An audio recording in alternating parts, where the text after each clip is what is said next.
So for the past year, we have been witnessing the wild and impressive downfall of the Two Bears One Cave podcast.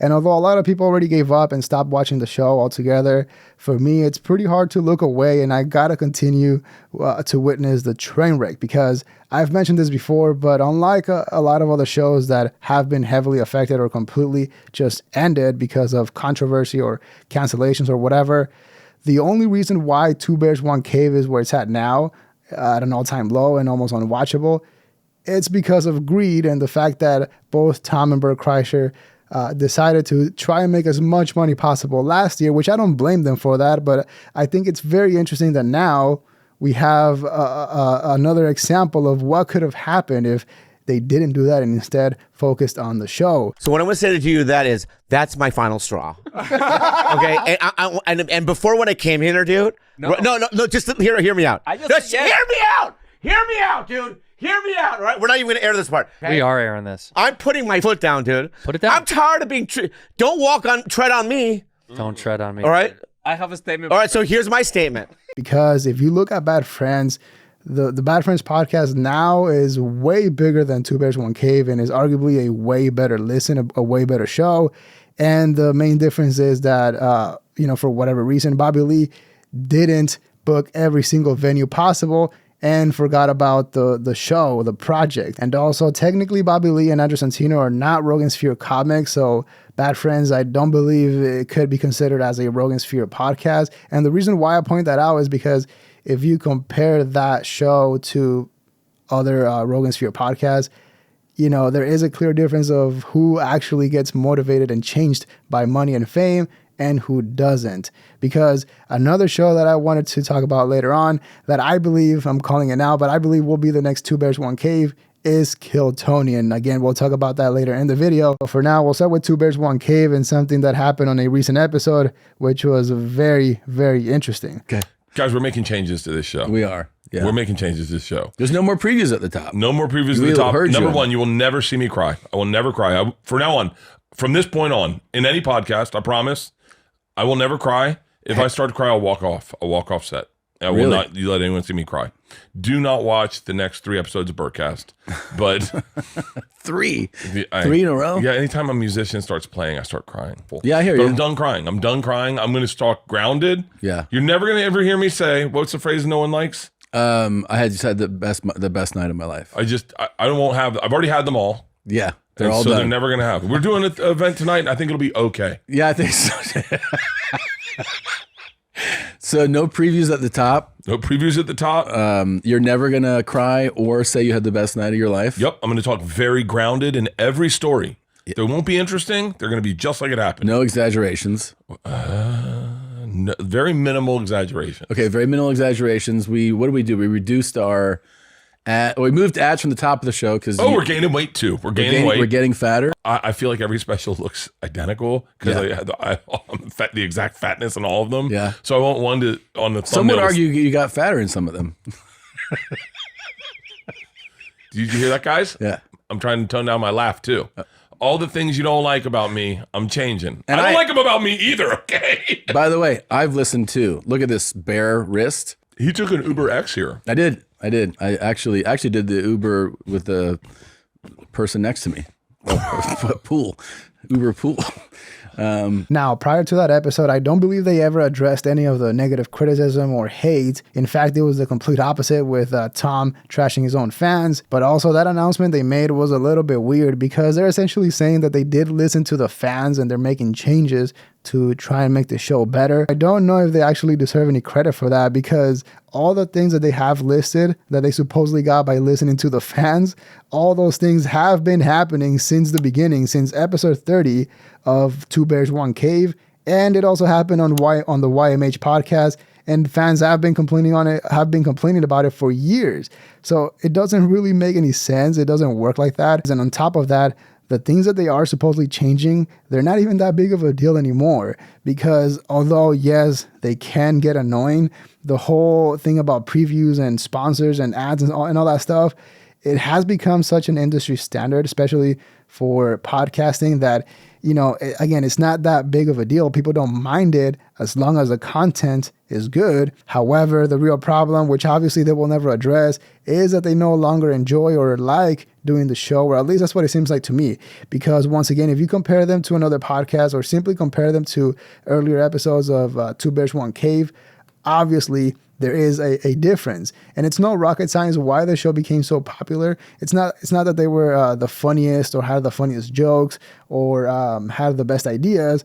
It was that they had a good back and forth going on. It was funny at times, and people did buy the idea that they were best friends outside of the show. And also, I'm not sure what they were expecting, but the way that they announced everything was a little bit weird, because I think it would have been better if they just apply the changes and then moved on, because I don't think people will go back to listen just because they hear that Tom is not wearing Rolexes anymore or that they have less ads now. So I don't know if that makes any difference at this point.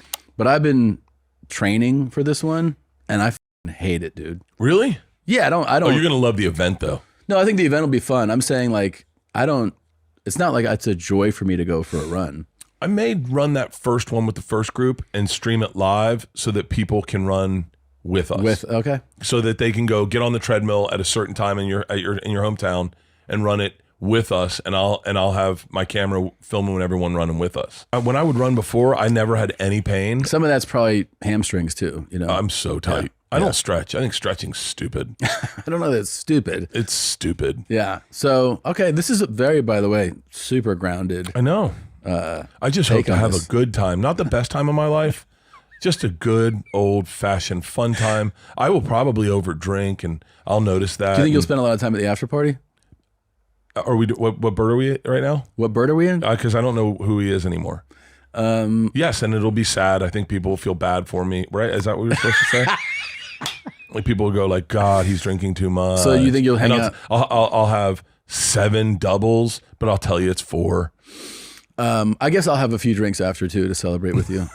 Just a couple. Just a couple? Just a couple. Dude, I'll be over drinking at our event. It sounds like we're going to have quite the party afterwards. And I'm going to eat a lot, and I'm going to go hard, and my shirt will be off, and I'll be flexing my shoulders. These are all the things that I don't know, what am I? You're okay. You're good. Okay, yeah. Yeah, you're good. I'm trying to be honest and non-performative. Trying to be grounded.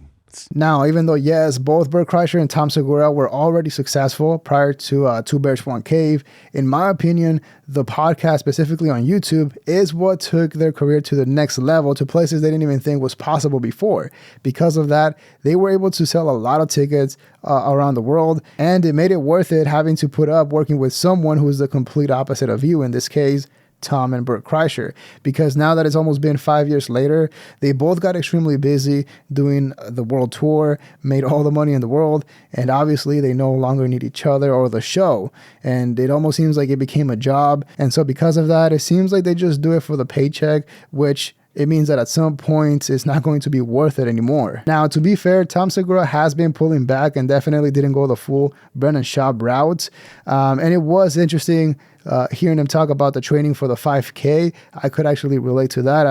My cardio is, it's MIA, it's just left the chat, nowhere to be seen. But Bert Kreischer, on the other hand, somehow just keeps getting worse. Now, I might be a little biased because Bert Kreischer just recently claimed like 8 of my videos, which we'll talk more about that later. I wanted a house in Atlanta because I was making a movie there. So I just thought, how do I get that house in Atlanta? I know I got to make this much money. I know how I make this much money. He goes, my goals are very simple.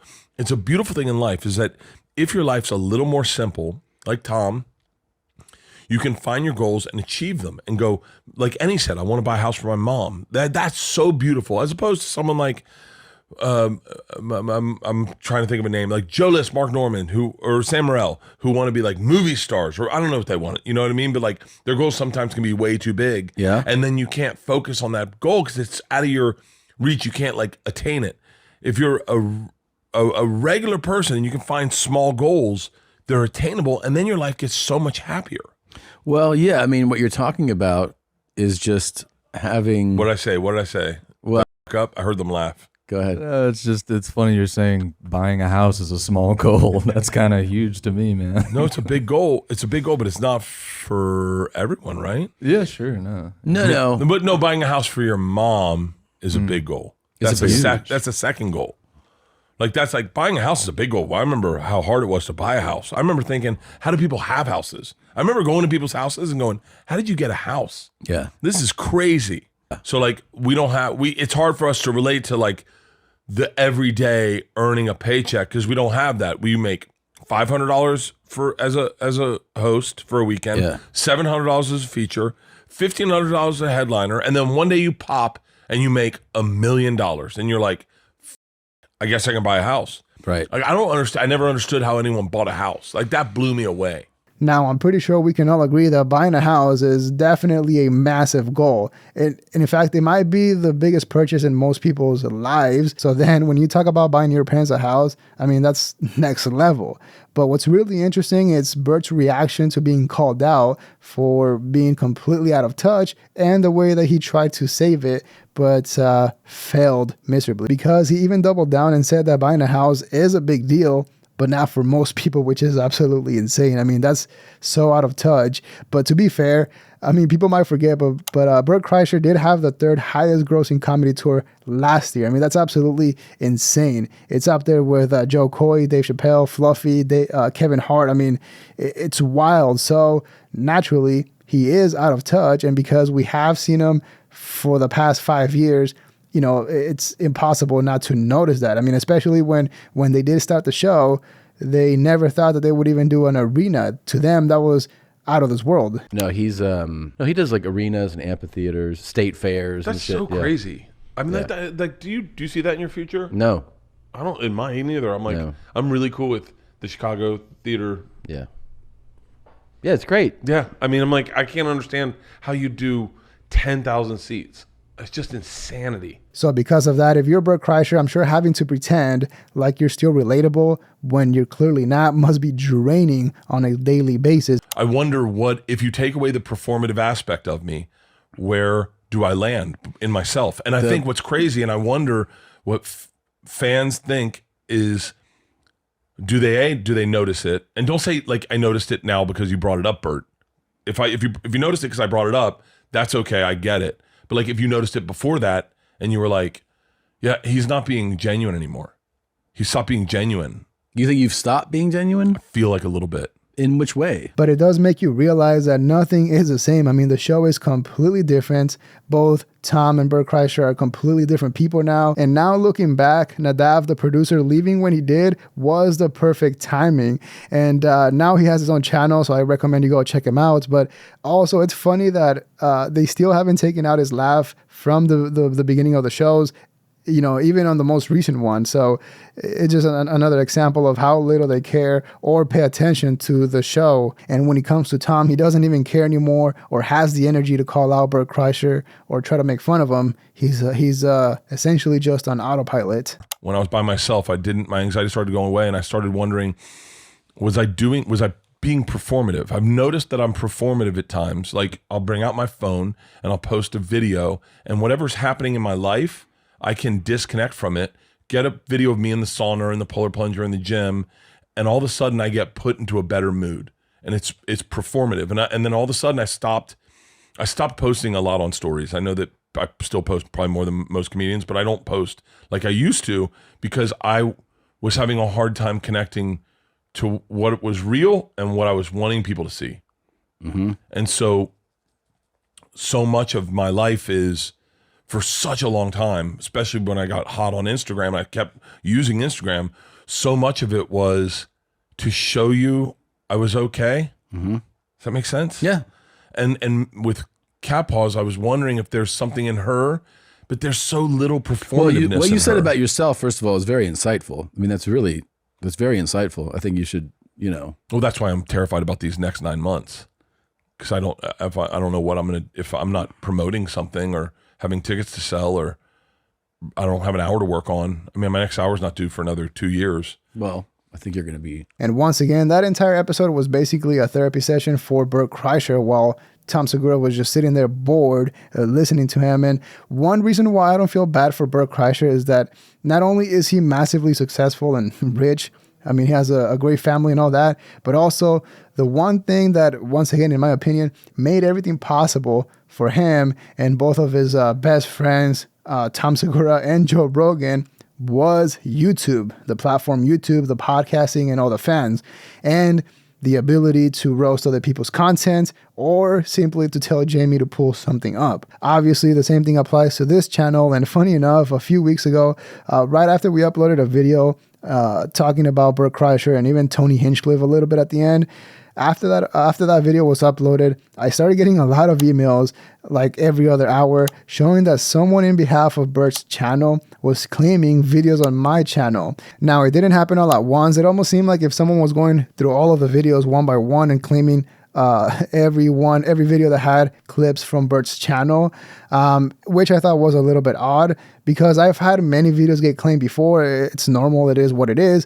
But this time, the way that it happened and the timing of it was very, very interesting. Now, just to clarify, they're only claiming the videos, basically claiming the ad revenue. It's not like they're trying to take them down, which is fair. Again, it is what it is. I've had that happen before. I just hope it wasn't like a response or like trying to send a message. I doubt it. I think it's just weird timing. However, now this is when things get very, very interesting because that video where I was talking about Tony Hinchcliffe and Bert Kreischer, I was a little bit critical of both of them. But that video was fully monetized. It was doing well and had no clips from Bert's channel, obviously. And then I get an email that Kill Tony is claiming that video because I used a screenshot from their show. That's insane. Not even a clip, an audio, or video. None of that. It was only one frame from that video that I was using to speak over, which, you know, I've never had a video get claimed because I used a frame, one screenshot from someone else's video, which is absolutely insane. I mean, it's actually pretty funny. Like I said, even Kill Tony has claimed some of my videos in the past, but I was actually using clips. So again, fair enough, fair game. But this time it was it was one frame from their video towards the end of my video for like a minute. And I was talking over it. It's pretty wild. It makes you wonder if it was a simple mistake or if the quickest, edgiest comedian, Kill Tony or Tony Hinchcliffe, is actually not okay with other people making fun of him and saying whatever they want about him. Interesting. Yeah, I have this crazy regimen where I golf, hot yoga, golf, hot yoga. So I'm sweating out these demons. I'm getting the sunshine. Yeah. I'm having fun every night. I mean, this mothership thing, you know, Yes, I don't man. have kids So or fun. anything. And I live downtown in a high rise. So it's like, I just have fun all the time. Oh, Sure. Your life is perfect. Phones are locked up so I can literally say anything I want. So Yeah. that's what great. I'm in it for. You know, I'm not in it for, you know, being a mainstream star or anything. Like Sure. I just like, you know. Now, I'm pretty sure that it was just an automated system. I don't believe someone manually did it. That would be wild. I mean, again, it's the first time that I ever see a video get claimed for using a frame from someone else's video. But I mean, I could be wrong. So I recommend you go watch that video. I started talking about Kill Tony towards the end. And that was the first video, the first time that I mentioned that I was starting to change my mind about Tony Hinchcliffe and Kill Tony because, you know, it was the truth. I mean, I actually saw Tony live. I saw him doing stand-up and it wasn't that bad. It was pretty good. But the Kill Tony show has been pretty cringe lately, in my opinion. I started noticing a lot of things. And that's the one thing that I mentioned on that last video that, you know, potentially someone could have heard and wasn't a fan of. And if you watch that video, you'll notice that towards the end, when I used that screenshot, I simply just blurred it, so I didn't have to deal with it. But what's also very interesting is that Joe Rogan recently actually complained about YouTube being the worst platform or him having a lot of problems with it because of how someone can just claim their video and have and claim the entire revenue for that video for simply using a clip or playing someone's song. But funny enough, Joe Rogan also had a few of my videos claimed on this channel recently when I was talking about Donnell Rawlings, which again, fair enough. I was using some clips from the show, from the podcast. And once again, that's fair. If they want to monetize everyone who uses their videos, that's fine. I mean, there's a lot of companies that do that, but you know, are they claiming everyone's videos like on every single channel? Or just this channel here. But yeah, I mean, there's still a lot to say about Bert Kreischer and Tony Hinchcliffe now, especially. However, this might be the perfect time to start posting content for members only, which is, you know, I have been wanting to try that out, but this is a perfect excuse because that way we can post videos without having to worry about them getting claimed and stuff like that, because it does make you want to stay away from those videos that you know might be getting claimed, because believe it or not, it does take a lot of work and a lot of time to make these videos. So obviously when that happens, it does suck a little bit. But yeah, I'll definitely be working on some videos for members only. But yeah, let me know what you think in the comments below. Leave a like and subscribe to support the channel. Dislike if you didn't like the video. But that is all we have for today. See ya.